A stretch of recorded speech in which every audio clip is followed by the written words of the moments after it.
बिस्मिल्लाहिर्रहमानिर्रहीम। एक नए प्रोग्राम के साथ आपकी खिदमत में हाजिर है।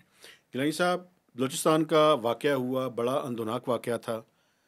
अब उसके बाद आज पार्लियामेंट में उसके ऊपर डिबेट भी हुई। दोनों साइड्स ने इसके ऊपर बात भी की, डिफेंस मिनिस्टर ने भी बात की, और उसके ऊपर जो पीटीआई के साबका स्पीकर हैं उन्होंने ये भी कहा कि कोई शर्म, कोई हया होती है, अगर उनके अंदर ये होती तो वो मुस्तफ़ी हो जाते। ये उनके एग्जैक्ट अल्फाज थे। दूसरी तरफ आईएमएफ की टीम इस्लामाबाद में मौजूद है। एग्रीकल्चर इनकम टैक्स के बारे में मैं आपके सामने कुछ डिटेल्स जो है वो शेयर करूंगा, और नाज़रीन आपने हमारे साथ जुड़े रहना है, चूँकि आखिर में वकार गिलानी साहब ने कुछ दिलचस्प खबरें भी आपके साथ शेयर करनी है। तो मेरे ख्याल में पहले पब्लिक बलूचिस्तान से इंटरेस्ट के हम पहले इसका बलूचिस्तान से देखें। आगाज़ करते, चूँकि जब हम ये प्रोग्राम कर रहे हैं इस time prime minister of Pakistan इस टाइम कोयटा पहुंच चुके हैं। हाँ जी, जाहिर है जी प्लीज़। वो उन्होंने हमेशा बाद में जाना होता है, आपको पता है। पहले तो एक दिन वो कुसके भी नहीं, एक ट्वीट के अलावा। जी तो बहरहाल ये बात नहीं, बात ये है कि देखें जो कुछ कल हुआ वो जिस तरीके से हम कल भी दुआ कर रहे थे कि बेहतर तरीके से कंक्लूड हो, और उसमें वो उस बेहतर तरीके से एक तरह से कंक्लूड हुआ कि कम से कम जानी नुकसान की अभी तक जो दावा है वो है। लेकिन इस कहानी में थोड़ा सा लोग इस पे क्वेश्चन कर रहे हैं बेसिकली कि ये सारी चीज़ें डीजीएसपीआर एक टीवी चैनल पे आके बयान करते हैं, फिर उसके बाद एक स्टेटमेंट आती है, फिर सारे जिस तरह हम पहले कहते थे कि सारे सियासतदान शुरू हो जाएंगे तबला नवाजी साहब जनाब ये बड़ा हो गया। उससे पहले ना क्रेडिबल इन्फॉर्मेशन होती है, गलत खबरें चलती हैं और कोई पूछने वाला नहीं होता। वैसे तो काफ़ी पहले मुझे ये बात कर लेने दें कि वो जो ड्राइवर थे ट्रेन के, वो मौजज़ाना तौर पे या अचानक ज़िंदा हो जाते हैं नाजरीन। पहले वो ज़ख्मी होते हैं शदीद, फिर मेरी खुद बात हुई तर्जमान हुकूमत बलूचिस्तान से, शाहिद रिंद। उनने कहा जी कि आई कन्फर्म कि ही इज़ डेड।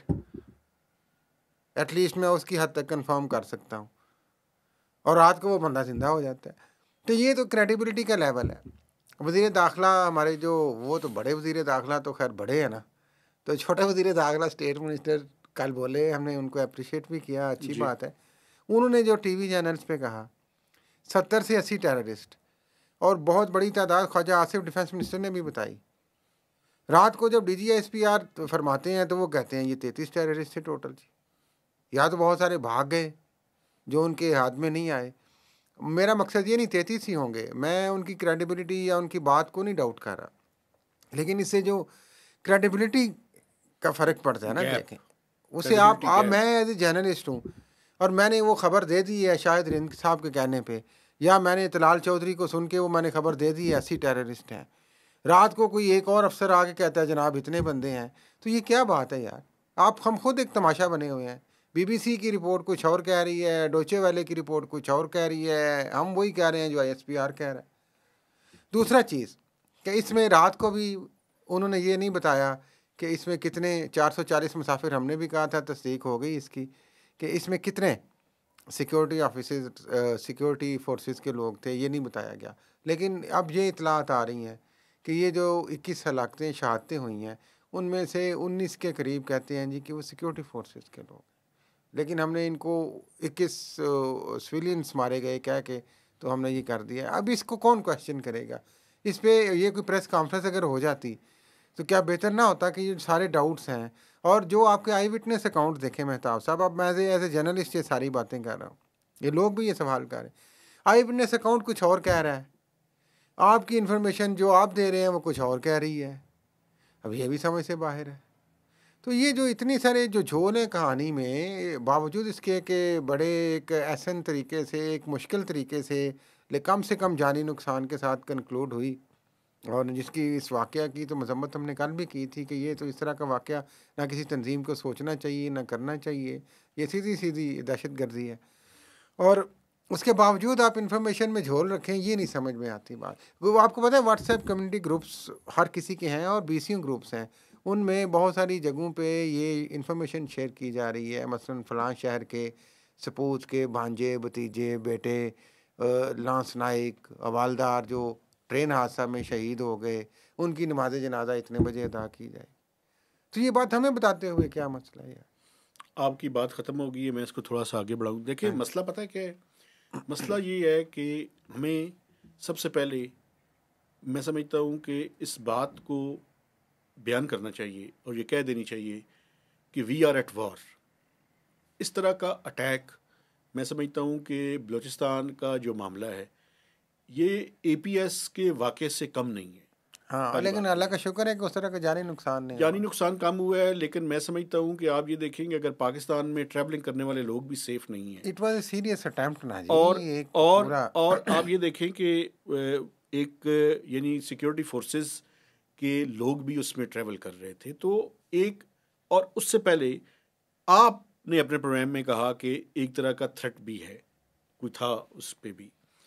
उसके बावजूद इस तरह का वाक़या का हो जाना ये इंडिकेट करता है कि सब कुछ अच्छा नहीं है। अच्छा, ये वाक़या यहाँ पे मैं ज़रा इससे आगे की बात भी कर दूं और ये कि सिर्फ एक अभी हम जब प्रोग्राम ये कर रहे हैं तो थोड़ी देर पहले टांक में एक अब खैबर पख्तूनख्वा की तरफ आ जाते हैं। हाँ, एक हमला और भी हुआ एफसी है। के कैंप पे और चेक पोस्ट पे कहते हैं जी कि खुद को हमला होने की कोशिश की गई है। अपेरेंटली अभी तक तो क्लेम यही है कि फोर्सेस उसको का नाकाम ज़राए से बना कि दिया गया नाकाम, है। लेकिन क्या इतलात हैं आगे, अभी ये डेवलपिंग स्टोरी है एक ठीक है, तो मेरे कहने का मकसद ये है कि ये एक तरफ से नहीं, ऑनगोइंग प्रोसेस है ना, ये ये देखें। मुख्तलिफ जगहों से पाकिस्तान के जो सिक्योरिटी फोर्सेस हैं वो अंडर अटैक हैं। और इसमें और ख़ास देखें तौर पे बलूचिस्तान और केपी के कुछ KP के इलाके। इलाके। अच्छा, मैं आपको ये बात बता दूं कि यहाँ पे बात सिर्फ यही नहीं है, बल्कि पूरे मुल्क के अंदर सिक्योरिटी हाई अलर्ट की खबरें हैं।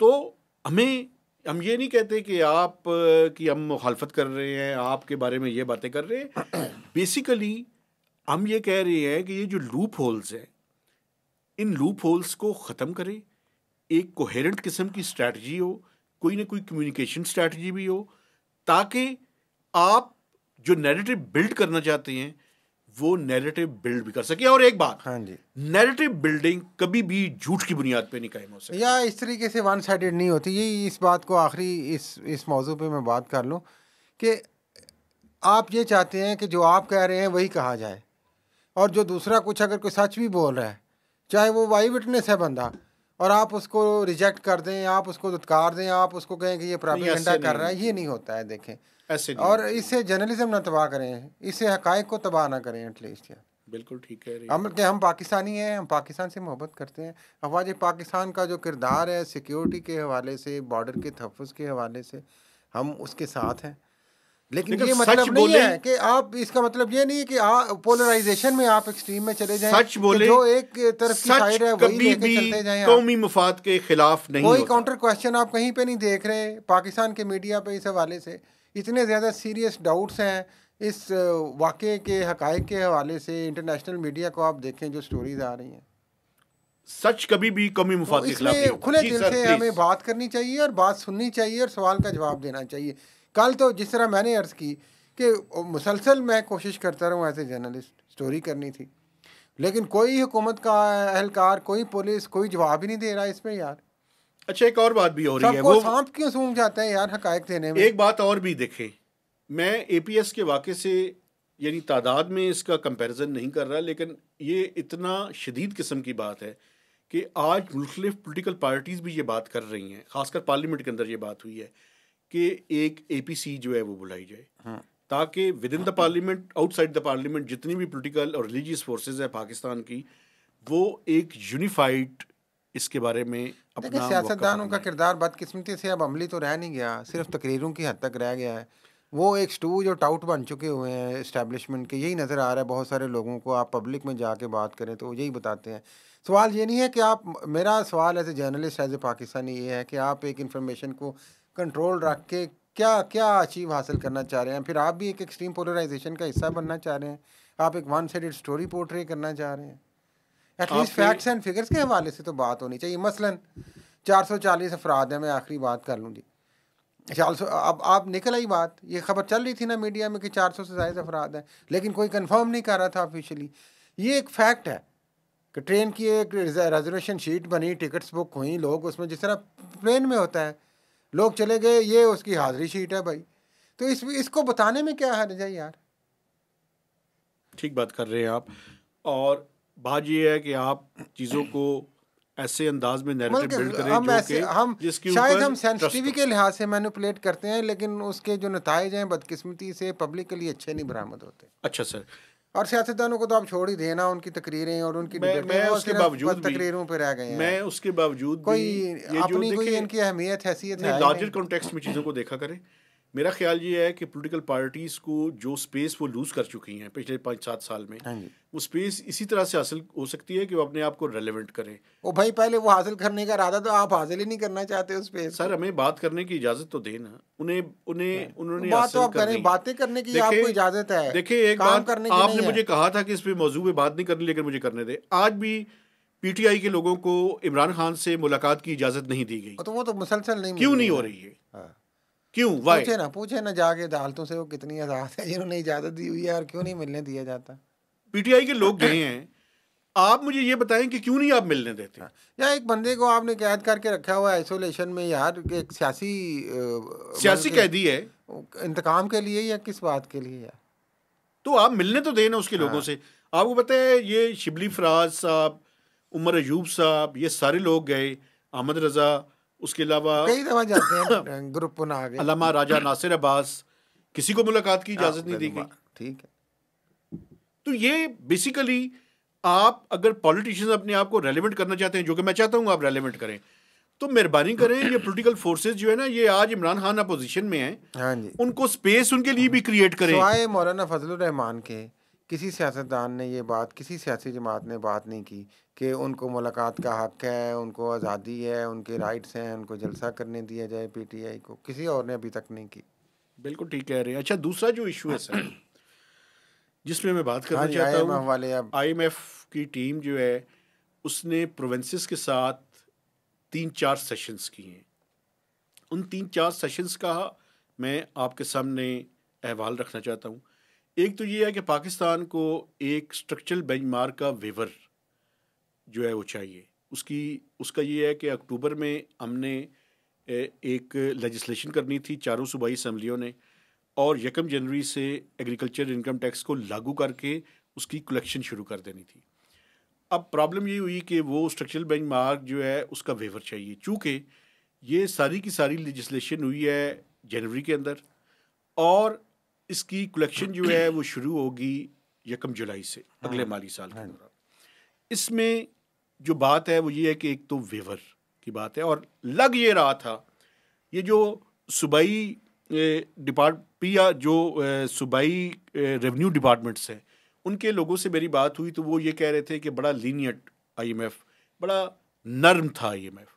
उन्होंने इस बात पे कोई ज़्यादा एतराज़ नहीं किया कि ये 1 जनवरी से आप कलेक्शन क्यों नहीं कर रहे। वो ज़्यादा यही पूछ रहे थे कि आप ये बताएं कि आप कब से जो है वो शुरू करेंगे। सिंध का जवाब ये था कि आपको पता है हमारे लिए तो पॉलिटिकली बड़ा डिफ़िकल्ट डिसीजन था, लेकिन आपके कहने पे हमने लेजिस्लेशन तो पास कर दी है, अब हम इसका मैकेनिज़्म जो है वो डिवाइस करेंगे और आपको बताएंगे। केपी और बलूचिस्तान ने कहा कि हमारी तो एग्रीकल्चर की बेस ही बड़ी थोड़ी है। पंजाब ने अलबत्ता अपना एक मैकेनिज़्म उन्होंने बताया। उन्होंने कहा जी हम अपनी तैयारी मुकम्मल कर रहे हैं और अगले माली साल से हम इसके ऊपर टैक्स कलेक्शन जो है वो शुरू कर देंगे। में रहना चाहता है ना, वो तो इस time right side of the क्या होती है, right side of the narrative है। यस। अच्छा, दूसरी बात जो है इसमें डॉक्टर फीज़ पाशा साहब की एक स्टडी का हवाला मैं देना चाहता हूँ। उन्होंने रिसेंटली एक स्टडी की है। वो स्टडी ये बताती है कि एग्रीकल्चर इनकम टैक्स का पाकिस्तान में जो पोटेंशियल है वो 880 अरब रुपए है सालाना। लेकिन कुछ अर्सा पहले मेरी उनसे बात हुई थी, 2-3 महीने पहले। उन्होंने कहा था कि पाकिस्तान में अगर ये एग्रीकल्चर इनकम टैक्स लग जाता है, और ये जो स्लैब्स हैं, क्योंकि ये पर्सनल इनकम टैक्स के स्लैब्स की तरह ही है, यानी मैक्सिमम 45% है इसका रेट जिन लोगों की इनकम ज़्यादा है। तो उस पर वो कह रहे थे कि पाकिस्तान में पहले कुछ सालों के दौरान 60-70 अरब रुपया अगर ये इकट्ठा कर लें तो बहुत बड़ी बात है। इस टाइम सूबों की contribution overall less than 1% of GDP है, जो कि प्रैक्टिकली 0.7% से ज़्यादा नहीं है। एक बात मुझे और करने दें, वो ये है सर कि दूसरा जो इशू था, आपको पता है जीएसटी ऑन गुड्स ये फेडरल गवर्नमेंट की डोमेन है, जीएसटी ऑन सर्विसेज सूबों की डोमेन है। अभी सूबे जीएसटी ऑन सर्विसेज जिस बुनियाद पे चला रहे हैं वो बुनियाद है कि एक पॉजिटिव लिस्ट है। आईएमएफ के साथ ये तय हुआ है और इस बात पे चारों सूबों ने एग्री किया है कि अगले माली साल से ये जो पॉजिटिव लिस्ट है जिसकी बुनियाद पे हम टैक्स लगाए हुए हैं कि इन किन चीज़ों पे जीएसटी और सर्विसेज के ऊपर टैक्स लगा हुआ है, अगले माली साल से इसको नेगेटिव लिस्ट के ऊपर कन्वर्ट कर दिया जाएगा कि नेगेटिव लिस्ट में चंद आइटम्स होंगे, चंद सर्विसेज होंगी जिन पर टैक्स नहीं होगा। उसके अलावा हर तरह की सर्विस जीएसटी के लिए एलिजिबल हो जाएगी। इसके लिए चारों सूबों को अपने लॉस के अंदर चेंज करनी पड़ेगी। ये इसका बजट मतलब में क्या होगा? इसका मतलब ये होगा कि तमाम की तमाम सर्विसेज, और लोगों को और पैसे देने होंगे, तमाम की तमाम सर्विसेज होटल में, रेस्टोरेंट में और पैसे टैक्स नेट के अंदर आ जाएंगी अगले माली साल से। हाँ, यानी कि टैक्स नेट को इस तरीके से बढ़ाने की ब्रॉडन कोशिश की जाएगी कि जीएसटी के हवाले से। लेकिन जो स्लैब्स के हवाले से मैं देख रहा हूँ मेहताब साहब, एग्रीकल्चर टैक्स के हवाले से जो प्रपोजल्स आ रही हैं या जो सजेशंस आ रही हैं या जो डिमांड्स आ रही हैं आईएमएफ की तरफ से, मेरा ख्याल है वो भी बड़ी अनरियलिस्टिक हैं। वो तो लाखों में कह रहे हैं कि टैक्स हो कितने, अभी मैं वो किस दिन पेश करेंगे वो स्लैब। सर वो स्लैब्स वही हैं जो थी इसकी income tax, personal income tax. हाँ, तो वो स्लैब मैं तो आपके मेरे सामने ख्याल के आम फार्मर के लिए बहुत आसान दे होंगे, यकीन करें। वो बड़ी बड़ी उनके लिए मुश्किल होंगी। और तो उसमें वो एक तो और भी किसान का प्रॉब्लम जो बचा खुचा है वो जो मिडिल मैन ले जाता है मेहताब साहब, वो जो बचा खुचा होगा वो सरकार ले जाएगी। एक और भी प्रॉब्लम है उसके अंदर। आप ये बताएं कि ये जो प्रोडक्शन है, हाँ जी, उसको किस तरह से एस्टिमेट किया जाएगा? क्योंकि उसकी वजह ये है, पाकिस्तान में आपको पता है बरानी एरियाज़ की यील्ड की प्रोडक्शन डिफरेंट है, बाकी जो एरियाज़ हैं उनकी प्रोडक्शन डिफरेंट है। यील्ड पर एकड़ जो भी है वो आपके एरिया टू एरिया और Different है, सर्कमस्टांसेस और vary सिचुएशन करती है। एनवायरनमेंट के हमारे, अब बारिश आ गई है तो आपकी तो फसल ही तबाह हो गई है, बिल्कुल। तो आप एक एवरेज तो नहीं उसका काउंट कर सकते मैं ना। ये कह रहा हूँ ना कि ये सारी प्रैक्टिकलिटीज़ हैं जिनको देख के ये बहुत ये सारे मामलात सारे चैलेंजिंग जो है। सिचुएशन है और अफोर्डेबिलिटी आम किसान की अब नहीं है टैक्स के हवाले से। अगर कोई 8, 10, 12 एकड़ पे कुछ कर रहा है, 20 एकड़ पे भी, तो वो बहुत ज़्यादा रिच नहीं है फ्रैंकली स्पीकिंग। एक बात मैं बड़ी आपको मुश्किल और से बता जो दूं, बिजली के हालात हैं, जो आपके बाकी सर्विसेज के हालात हैं, यूटिलिटीज़ के, पानी के, ट्यूबवेल के, और बाकी सारे टैक्सेस हैं, पेस्टिसाइड्स हैं, चीज़ें हैं, खाद है, तो वो बड़ी मुश्किल से गुजर बसर कर रहा है। आप ये एक और सर्वे बात करने मुझे जाते करने दें, ये बड़ी इंपॉर्टेंट है। इस साल का जो एग्रीकल्चर ग्रोथ है, लग ये रहा है कि वो एग्रीकल्चर ग्रोथ या तो नेगेटिव होगी, मनफी होगी। अगर पॉजिटिव हुई भी तो वो एग्रीकल्चर सेक्टर के दो शोबे होते हैं। देखिए, हमारा काम थोड़ा सा अपने देखने वाले को एजुकेट भी करना है। एग्रीकल्चर सेक्टर की ग्रोथ दो शोबों के ऊपर मुश्तमिल होती है। एक होती है उसमें मेजर क्रॉप्स, एक होती है माइनर क्रॉप्स, और तीसरा उसका ऐसा होता है life stock. Life stock Pakistan में एक सर्वे हुआ था 2005-6 में, उसकी बुनियाद पे कांस्टेंट है। तो मेजर क्रॉप्स की जो हालत है वो इंतहाई बुरी है। कॉटन 40% का डिक्लाइन है, शुगर केन ऑलमोस्ट उतनी है जितनी पिछले साल थी। अरे शुगर केन पे एक प्रोग्राम आप शुगर पे भी कर लें किसी दिन। शुगर पे बिल्कुल आप अपने जो बड़े बड़े लोग हैं उनको तो आप छोड़ छाड़ के साइड भी कर देते हैं यार। नहीं, आप उनको वेवर दे देते हैं। नहीं, मैंने नहीं दिया। आप जब टाइम मुझे कहे मैं तैयार हूँ। शुगर शुगर माफिया केन को। तकरीबन उतनी है जितनी पिछले साल थी, 5.7 मिलियन टन है। अच्छा, राइस, उसकी भी कोई अच्छी रिपोर्ट्स नहीं है, लेकिन सबसे ज़्यादा वीट पे मैं बात करना चाहता हूँ। वीट चांसेस लग रहे हैं कि ये भी अभी उसकी, चूंकि आपको बताया अप्रैल मई में, मार्च में जाके एंड पे कैलकुलेट होगा। नहीं, मई में, बल्कि अप्रैल में तो बैसाखी आती है ना, वही मैं आपको बता रहा हूँ ना। लेकिन वो होता ये है कि सिंध में अभी कुछ दिनों में उसकी कटाई जो है वो शुरू हो जाएगी। मार्च एंड पे स्टार्ट हो जाती है, तो वो अप्रैल का महीने और तक अप्रैल चलती है। मई जो है वो पंजाब में।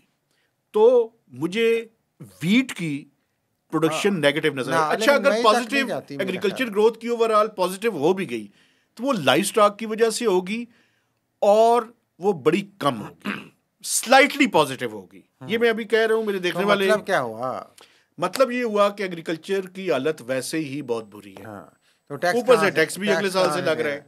कहाँ से देना है उन्हें टैक्स? ये मैं यही बता। तो वो भी अब किसान भी कपड़े बेच देगा, किसान अपने सारे औजार बेच देगा, भाई शहबाज शरीफ खुश हो जाएगा। लेकिन ये बात नहीं, क्योंकि उसने तो अपने कपड़े नहीं बेचने। वैसे ही वजीर आजम है शहबाज शरीफ, ठहर जाए ना। मुझे असूली बात करने तो सरकारी कपड़े मिल जाने हैं, मुझे असूली बात को कौन से कपड़े मिलने हैं भाई? मुझे असूली बात करने दे। असूली बात ये है, इनकम काली, पीली, नीली, सफेद नहीं होती। इनकम होती है। हाँ, लेकिन उसको खर्चों से चाहे कंपेयर बात करना सुने, है। चाहे बात सुने, सैलरीड क्लास से अगर वो टैक्स ले सकते हैं तो एग्रीकल्चर इनकम क्यों नहीं टैक्स नेट के अंदर होनी तो चाहिए? खर्चे पूरे कर लेना भाई। एग्रीकल्चर खर्चे क्या मतलब, आप सैलरी से उसके खर्चे निकाल के सैलरी पे टैक्स लेते हैं? नो। नहीं तो आप सैलरी आप छोड़ दें, जो आप अपना कोई कारोबार कर लें, आप ज़राअत कर लें। ओ भाईजान, मसला ये नहीं है, मैं ये कह भाई रहा हूँ सैलरी में तो आप एक टर्म एंड कंडीशन पे जाके मानते हैं तो काम करते हैं ना भाई। भाईजान। ये तो खुला, ये तो यार आपका आप पहले कारोबार टैक्स है के ना। निजाम को समझे ना। 4 लाख से ऊपर जिस किसी की भी सैलरी है साल के दौरान, उसकी टैक्स जो है वो कट जाता है। तो मैं ये कह रहा हूं कि जिसकी इनकम भी 4 या 6 लाख से रुपए से ऊपर है इनकम टैक्स के एग्रीकल्चर सेक्टर के अंदर, उसके ऊपर भी टैक्स होना चाहिए। हाँ, एक जो भी रीजनेबल टैक्स बनता है डिस्कस करें, लेकिन वो छिल ना लाओ यार। अलबत्ता स्लैब्स के रेट्स बहुत ज्यादा हैं, ये आप मानता हूं ये मैं। जो सारे मर्जी आप उधर से टैक्स फलान कर लो, उधर से कर लो। आज तक मिडिल मैन के लिए क्या किया गया है इस मुल्क में यार, जो सब कुछ लूट के ले जाता है, किसान का भी, हर किसी शख्स का भी यार। ठीक कह रहे हैं आप। मंडी में जो चीज़ 60 रुपए की मिलती है वो जाके 100 रुपए का फर्क क्यों पड़ता है मार्केट आप में? ठीक कह रहे हैं। उस मिडिल मैन के लिए क्या किया रियासत ने और हुकूमत ने आज तक यार? उस पर कौन से टैक्स लगे हैं भाई? उसको कौन जूते मारता है कि जाके कुछ शर्म करी यार कुछ? ये बात ठीक कर रहे हैं आप। कोई नहीं पूछने वाला। किसान आपका रुल जाता है, आम गरीब किसान मेरी रुल बात जाता है, सुने। मिडिल मैन के हाथों मजबूर हो जाता मैं है। आपको बता रहा हूं, इस एग्रीकल्चर इनकम टैक्स भी और लगाएं, ये जो मिडिल मैन है ये आप बात किसके सुनिए। टाउट होते हैं पहले ये भी बता दें आप। होलसेलर्स के ऊपर भी लगाएं, रिटेलर्स के ऊपर भी लगाएं, हर बंदे के ऊपर टैक्स होना चाहिए। लेकिन रियासत को ये जवाब भी देना चाहिए कि उसके बदले में उसको कौन कौन से चीजें मिल रही हैं, उसके ये भी बदले में बताएं। उसको बिजली भी महंगी मिलेगी, गैस भी महंगी मिलेगी, खाद भी महंगी मिलेगी, पेस्टिसाइड भी एजुकेशन महंगे के पैसे, मिलेगी, वो बात आपकी जायज कर रहे हैं तालीम ना। हेल्थ होगी नहीं, रोड इंफ्रास्ट्रक्चर होगा नहीं। चिकन एंड एग वाला मामला है। पहले अंडा आया था कि मुर्गी आई थी? मकसद ये कि IMF को खुश करने के लिए हम इतना भी ना अपनी कौम को लताड़ दें जो पहले ही मरी मुक गई है यार। जिनसे निकालना है ताजरों से, उनसे निकलवाएं पैसा। हम कब कहते हैं ना निकालें यार? वो उस वक्त आप भी चुप हो जाते हैं, FBR भी आपका मैं चुप हो चुप नहीं जाता होता, है मैं तो कहता हूँ ये PMLN की बुनियादी कॉन्स्टिट्यूएंसी नहीं है। मारो, किसान ने भी मार दो। और आप मुझे बताएं, उन्होंने जो लाहौर का सबसे बड़ा ताजिर है उसको कमेटी के अंदर शामिल कर लिया और ताजिर 2 स्कीम सारी बढ़ गई। और कोई बोलता भी नहीं है उसके ऊपर। तो बस ऐसे ही होता है ना। मैं तो क्रिटिसाइज कर रहा हूँ। इसका शहबाज शरीफ कैसे जवाब देगा? कोई जवाब नहीं है। ताजिर 2 स्कीम में मैं कहता हूँ शर्म आनी चाहिए इनको। आपको पता है कितने पैसे आए हैं? 20 लाख रुपए से कम। कोई 20 लाख रुपए यार। तो ये जो असल मकसद है कि जहाँ पे इजी मनी की तरफ आप जा रहे हैं, जहाँ पे आपको थोड़ी सी उंगली टेढ़ी करनी है, आप कहते हैं यार है वोट बैंक है साडा है तो बस करो यार ना, चलो ठीक है, अख मार छड़नी ताजरा ने भी ठीक है यार तुसी जुलूस कर लेना। ये सब मिली भगत से होता है, ऐसे ही है। बहरहाल IMF ने जहाँ पे पेंशन की इस्लाहात की वो भी चल रही हैं, लेकिन सिंध हाई कोर्ट ने बड़ा एक दिलचस्प फैसला दिया है कल। उन्होंने कहा कि ये जो तलाक याफ्ता बेटियाँ हैं घरों में पेंशन वाले लोगों की, उन्होंने कहा जी कि पेंशन का शेयर उनको भी मिलेगा। नहीं, वो तो पहले से मिलता हाँ, लेकिन वहाँ पे कुछ मसला था जो एक अपील गई थी सिंध हाई कोर्ट में। तो अब यह है कि अगर एक बेटी आपकी दूसरी है और एक तलाक याफ्ता है तो वो जो पेंशन है वो इक्वली शेयर होगी अनटिल और अनलेस के शी गेट्स मैरिड, उसकी शादी हो जाती है, नहीं तो इस तरह ही चलेगा। तो ये एक रिलीफ जो है उन्होंने इंसानी बुनियादों पे दिया है। मकसद कहने का ये था कि एक तरफ IMF की वजह से हम जो कुछ कर रहे हैं, लेकिन जो इंसानी हकूक़ के मामलात हैं या इंसानी बुनियादों पे बहुत सारे पेचीदा मामलात केसेस हैं वो भी अदालतों में जाते हैं और वहाँ पे रिलीफ मिलता है। तो एक जो तलाक याफ्ता बेटियाँ हैं उनके लिए तो एक तरह के जिनके सरकारी मुलाजमीन हैं वालिदैन और रिटायर्ड हैं और पेंशन लेते हैं और इस दुनिया में नहीं है तो जाहिर है उनको पेंशन मिलती है, तो उनके लिए अच्छी बात है। जो दिलचस्प बात यह है कि PIA वो भी अब IMF से हम पहले शुरू कर लें कि प्राइवेटाइज कर लो भाई, प्राइवेटाइज से होने नहीं होने। आप कहते हैं PIA के जो हमारे पायलट्स हैं और जो हमारे जहाज़ हैं ये तो वर्ल्ड रिकॉर्ड कायम कर रहे हैं और हम लोग कह रहे हैं जनाब PIA ने निजी कार दे दियो और फेल कर दियो। कैसे? कल PIA का एक एयरबस A320 A320 एयरबस बड़ा जहाज़ कराची से आपको पता है एक टायर पे उड़ के लाहौर आ गया है, एक टायर पे लैंड कर गया है, एक टायर पे मुसाफिर उतर गए हैं। उसके बाद जब उसकी इंस्पेक्शन हुई है तो पता चला है कि यार इसका तो एक टायर ही नहीं है। आपको पता है इस तरह गाड़ी वर्कशॉप पे जाती है तो जहाज़ की भी इंस्पेक्शन होती है बाद में, तो उनके टायर ही नहीं है। लाहौर वालों ने कराची वालों को फ़ोन किया नाज़रीन कि यार ये तो टायर ही कौन नहीं है। उन्होंने कहा हम लैंडिंग कैसे कर ली यार? उन्होंने कहा ये मौजज़ा था, ये अल्लाह की तरफ से हिफाजत थी भाई, ये ऐसी तो PIA नहीं चल रही ना। तो वो उन्होंने कहा PIA स्टैंड्स फॉर, सुन ले, perhaps it arrives, please inform अल्लाह रहम करे। तो उन्होंने कॉल की कराची वालों को, यार ये एक टायर है, चेक करो रनवे जहाज चलिया किमें में। उन्होंने जब चेक किया तो उसका कुछ शाफट वगैरह कुछ उनको रनवे पे एक मिली इस एयरबस की। बाद में ये अंदाज़ा लगाया गया है कि शायद ये कहीं रास्ते में टूट के गिर गया है। अब वो शुक्र करें वो जो एयरबस जो इतनी ऊंची से वो जो टायर गिरा है, अगर किसी आबादी में गिरता अल्लाह रहम करे, नहीं वो रनवे के ऊपर या किसी घर पे गिरता, नहीं रनवे खुदा ना खास था। वैसे उस वक्त तो बंद हो जाते हैं टायर, जाहिर है नहीं वो निकाले होंगे ना, उस दौरान ही गिरा होगा ना, उस प्रोसेस के जस्ट तक सिमटते हैं वो। उन्होंने कहा जी कि ये मसला है। कराची में गिरा हुआ था, कराची में गिर गया, वो कराची से ही वो उसको टेक ऑफ करके लैंड कैसे की मुझे समझ नहीं आ रहा। टायर पे ये मैं रिकॉर्ड की इसीलिए तो कह रहा हूँ पीआईए के क्यों बेच रहे हैं आप यार। अब मुझे नहीं पता उन्होंने क्यों, जो पीआईए वाले हैं उन्होंने एक इंक्वायरी बिठा दी है, सेफ्टी इन्वेस्टिगेशन वाले भी आ गए हैं। भाई एक आप वर्ल्ड रिकॉर्ड कायम कर रहे हैं, ऊपर से आप इंक्वायरी कर रहे हैं, खुदा का खौफ करें यार। लेकिन ये जो है मेरे लिए हैरान करने पर मुझे समझ नहीं आई। दिलचस्प है ये, मौजज़ा है। चलें जी, ये ड्राइवर के साथ, ड्राइवर कह रहे हैं पायलट के साथ, वैसे तो ड्राइवर ही होना चाहिए। पायलट के साथ देखें एक इल्हामी ताकतें थी, उसको ले आई, या कोई नेक बंदा बैठा होगा जहाज में। चलिए अल्लाह पाक रहम और करे। ये बार बार मैं कह रहा हूँ कि ये फोकर त्यारा नहीं था, ये A320 एयरबस थी, बहुत बड़ा जहाज था। अच्छा सर, हमने शुरू किया बलूचिस्तान से, उसके बाद एग्रीकल्चर इनकम टैक्स और IMF के ऊपर आए, फिर ताजरों के बारे में गुफ्तगू की, आखिर में ये मौजज़ात पे आपने बात ख़त्म कर दी है। तो मैं देखने वालों से ये गुजारिश करना चाहता हूँ कि आपने हमारे चैनल को सब्सक्राइब करना है, इसकी शेयरिंग करनी है और मैक्सिमम इसके ऊपर कमेंट्स भी देने हैं।